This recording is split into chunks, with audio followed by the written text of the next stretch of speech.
दिल्ली में एक बार फिर कोरोना वायरस संक्रमण का दौर लौट आया है और तेजी से लोग इसके शिकार बन रहे हैं। लेकिन इस बीच राहत की खबर यह है कि कोरोना वैक्सीन को लेकर अब तस्वीर साफ होने लगी है। अगले साल तक वैक्सीन के उपलब्ध होने की पूरी संभावना है, जिसके बाद इसकी कीमत को लेकर भी चर्चा होने लगी है। अमेरिका, जर्मनी, ब्रिटेन सहित दुनिया के दूसरे देशों की कंपनियां अब वैक्सीन की अनुमानित कीमतों पर विचार कर रही है। अमेरिका में वैक्सीन को विकसित करने में $955 मिलियन खर्च किए जाने की उम्मीद के बाद ये हर व्यक्ति को वहां $32 से $37 यानी कि करीब ₹2,800 में वैक्सीन की एक खुराक मिल सकती है। फाइजर ने कहा कि उसे अपने वैक्सीन को विकसित करने के लिए कोई फेडरल फंडिंग नहीं मिली। हालांकि जर्मन सरकारी सहायता से बायोएनटेक को €375 मिलियन मिले, यानी कि वैक्सीन का मूल्य सीमा लगभग ₹3,000 आंकी गई है। अमेरिकी कंपनी मॉडर्ना की तुलना में यह वैक्सीन अधिक महंगी हो सकती है।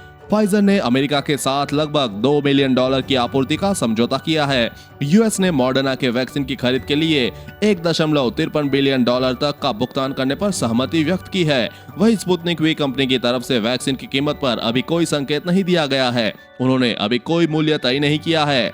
दूसरी तरफ ऑक्सफोर्ड यूनिवर्सिटी की वैक्सीन कोविशील्ड को कम और मध्यम आय वाले देशों के लिए $3 यानी कि सिर्फ ₹225 में उपलब्ध कराने का दावा किया है। वही भारत में आईसीएमआर की मदद से सीरम इंस्टीट्यूट ने भी कोवैक्सीन से वैक्सीन विकसित की है। सीरम के सीईओ अदार पूनावाला ने वैक्सीन को ₹1,000 से कम लोगों में उपलब्ध कराने का संकेत दिया है। वही नोवोवैक्स वैक्सीन का भी भारत में उत्पादन सीरम इंस्टीट्यूट को ही करना है। ऐसे में ₹240 प्रति खुराक की कीमत पर करीब 100 मिलियन खुराक का उत्पादन कंपनी करेगी। बात अगर इन वैक्सीन के संग्रह की करे तो उसका भी तरीका अलग अलग होगा। फाइजर का टीका एक mRNA टीका है और इसे इस्तेमाल करने से कुछ दिन पहले तक अल्ट्रा कोल्ड स्टोर में रखा जाएगा।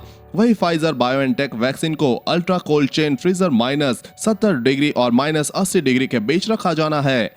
अमेरिकी कंपनी मॉडर्ना का वैक्सीन भी mRNA टीका है। इस वैक्सीन को 30 दिनों के लिए रेफ्रिजरेटर के तापमान पर रखना होगा, जो पहले से अनुमानित 7 दिनों की तुलना में काफी लंबा है। 1 महीने के लिए वैक्सीन को आधुनिक फ्रिज में 2 से 8 डिग्री तक न्यूनतम तापमान पर रखा जा सकता है।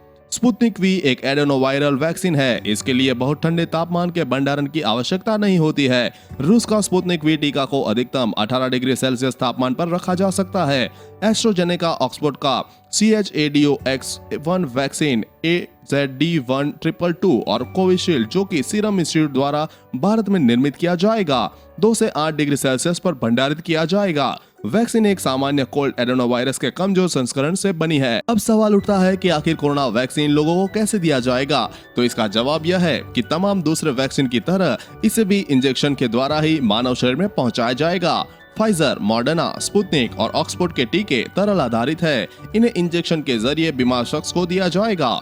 भारत बायोटेक द्वारा विकसित किए जा रहे कोवैक्सीन का अब चरण 3 परीक्षण किया जा रहा है। कहा गया है कि कंपनी कोविड-19 के लिए एक अन्य वैक्सीन पर भी काम कर रही है, जो नाक में बूंदों के रूप में इस्तेमाल होगी और अगले साल तक यह तैयार हो सकती है। इस खबर के बारे में अपने विचार नीचे कमेंट बॉक्स में लिखकर बताएं। वीडियो को लाइक और अपने दोस्तों के साथ शेयर करना ना भूले। साथ ही कोरोना वैक्सीन से जुड़ी हर खबर सबसे पहले पाने के लिए चैनल को सब्सक्राइब कर ले।